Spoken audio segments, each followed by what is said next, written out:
it's Lisa.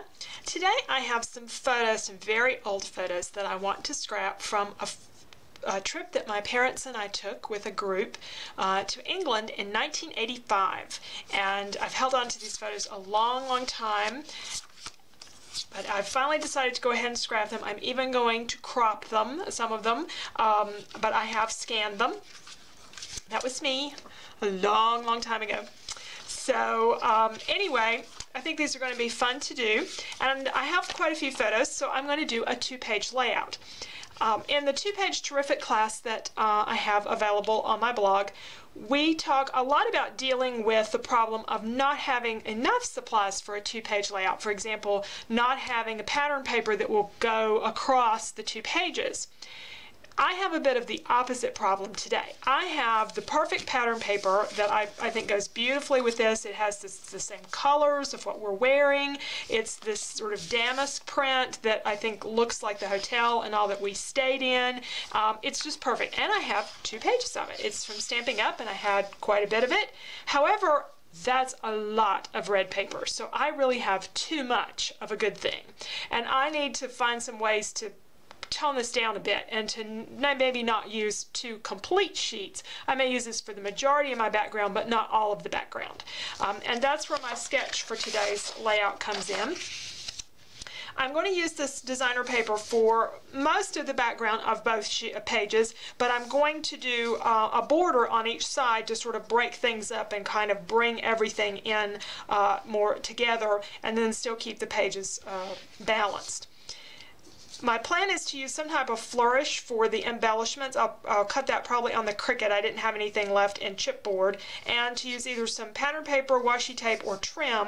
What I'm looking at are some different trims and some really pretty things. Because this is Stamping Up paper, I have cardstock to match it. It also came with it was one of those Simply Scrapping kits, so it came with some stickers, some border stickers, and some other stickers. The other stickers I don't really think fit the paper, and they certainly don't fit my particular layout, so I'll just leave those for another project. But I do have some border stickers that I could use, but I think I want to use trims going across here, and maybe some strips of paper.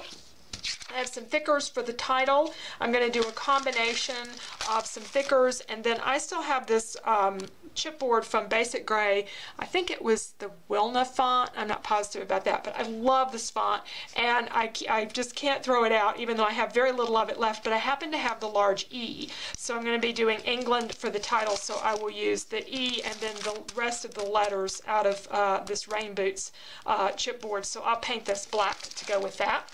And then for embellishments, I just happened to clean out my embellishment drawer this weekend, so I was looking at some of the things that I haven't used. These match, and I kind of like these 2 flowers from Prima. These are actually fairly new in my stash, but I've really worked through those pretty quickly. Also some jewels, and then some things here in the wood veneer that I think really fit the story that I want to tell.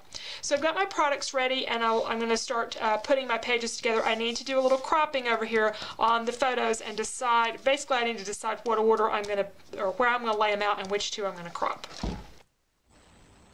I'm going to have 2 fairly important photos in terms of them being matted, and they'll show up a little bit more.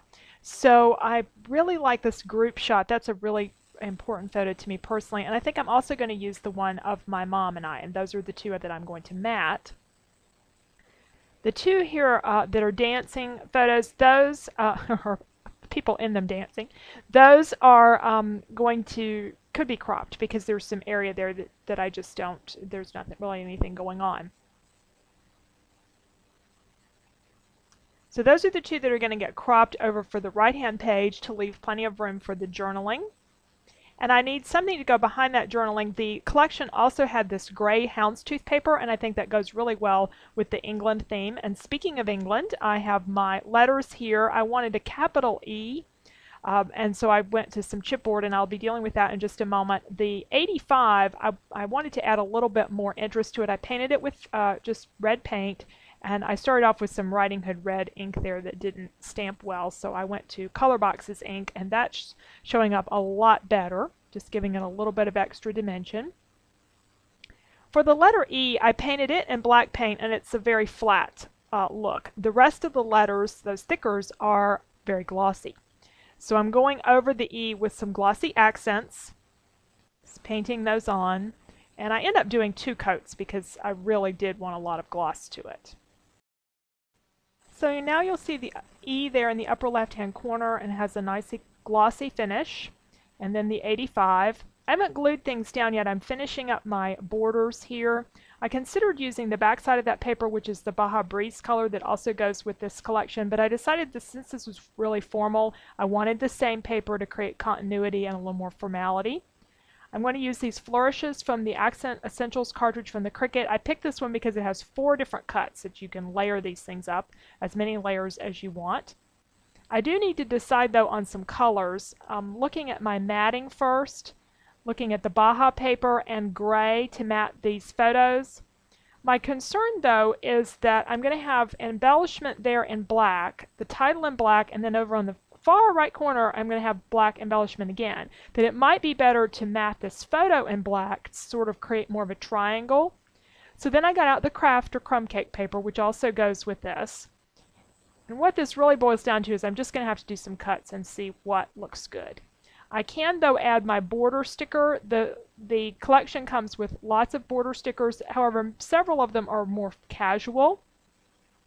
And again, I'm going for a more formal look, so I ended up using this little stripe. There's 2 stripes, and I decided I liked the gray, the dark and light gray stripe the best between these. It's just a finishing touch between the edges. I could use pattern paper for that as well.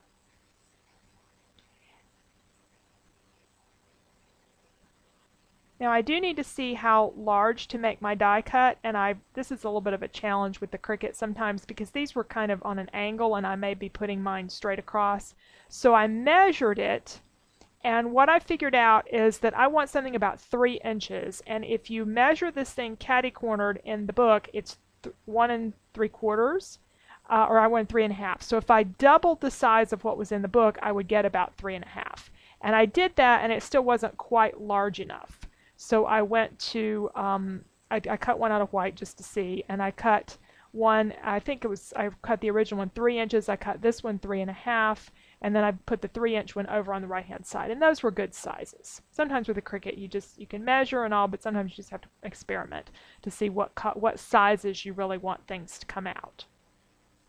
Now I have the look that I want with the embellishments, but I don't like the way they're spread out there.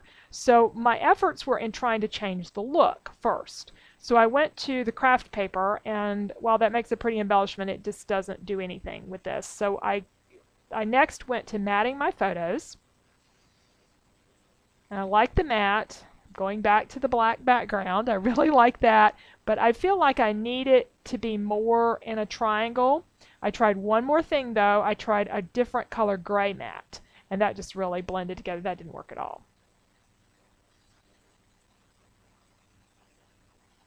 So I just need to make a little bit of a modification here. The sketch has it more over towards the left. I'm going to bring it down some and put it down in the corner of my photo. I was resistant to this at first because I didn't want to cover up very much of this photo because it was important to me, but I'm really not covering up anything critical, and I am creating that triangle across the page a little bit better. And since these elements are in black, they really show up. There's just a lot of contrast. And I'm going to be adding some trim here to go across. My first thought was to make the trim go all the way across underneath the photo, but with sliding the photo over, I don't feel like I need to do that. So I had a pretty gray and damask color or style print, and then I have this Baja Breeze trim print as well. So it's about time to glue a few things down and get the embellishments pulled together.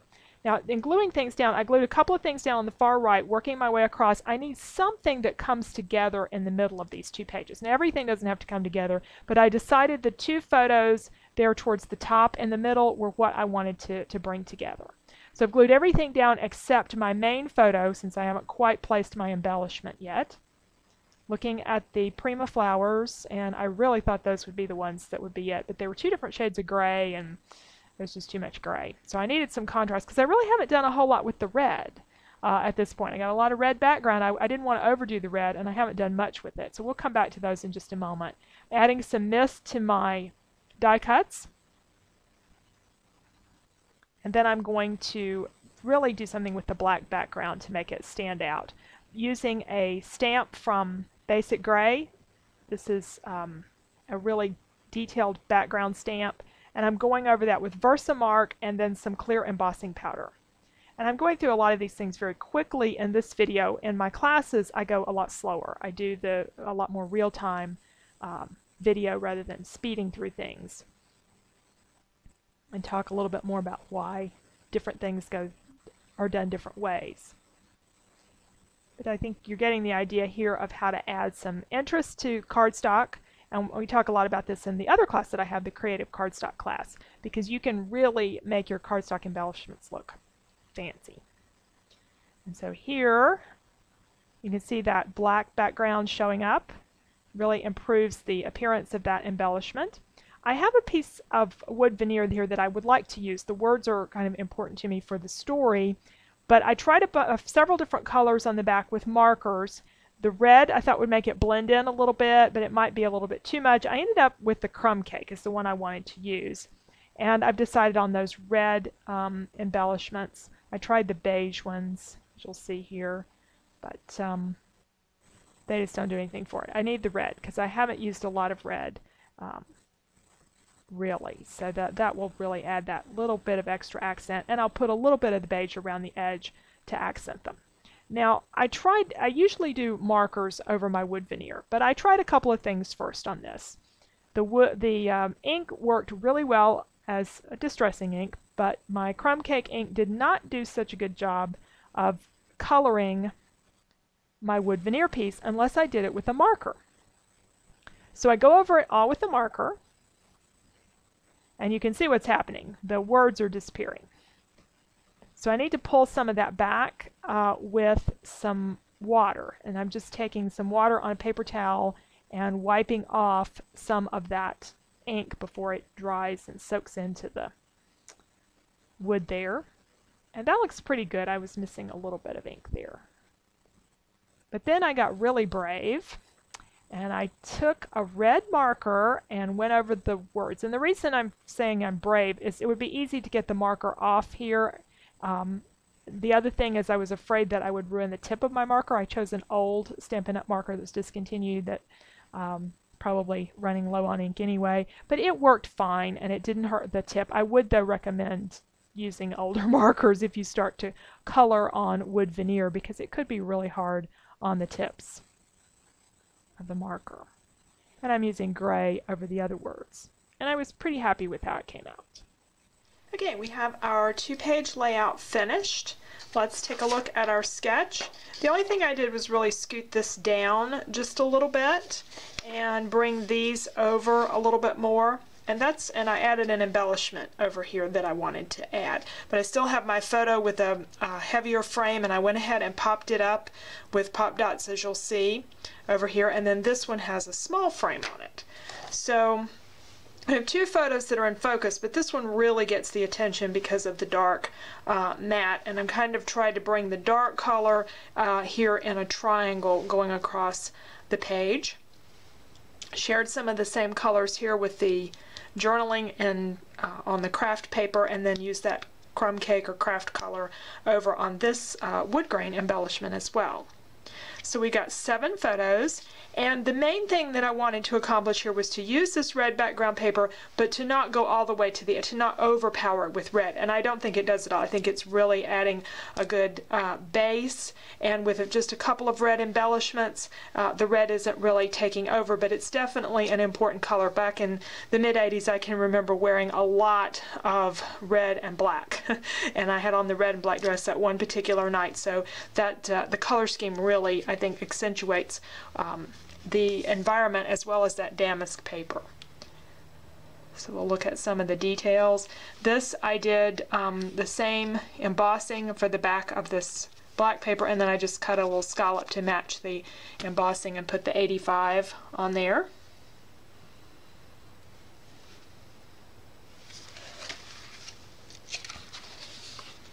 Then over here used some gloss on the chipboard that I painted to match these letters. So I have lowercase letters, but I got to work in a cap because the lowercase e obviously just would not have worked for that word.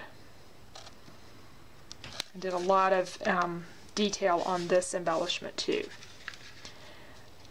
So that's my double page layout. I hope you enjoyed it. If you do two-pagers or would like to do two-pagers, I do have the two-page terrific class where I go into a lot of detail as I go through the pages. They're shot more in real time. I do fast forward through some things, but not as much as I do on my videos here, just my public videos on YouTube, because I feel like those need to be a little bit shorter. But with the class videos, we go into depth. There's a PDF that goes with each one that goes through some details about the particular challenge that we're trying to overcome with each of the two-page layouts and how to work that through in your own pages. So I hope you'll take advantage of that class, and I would love to have you join me. Thank you so much for watching. I always appreciate the comments and the subscribers that I get here on YouTube. Thank you.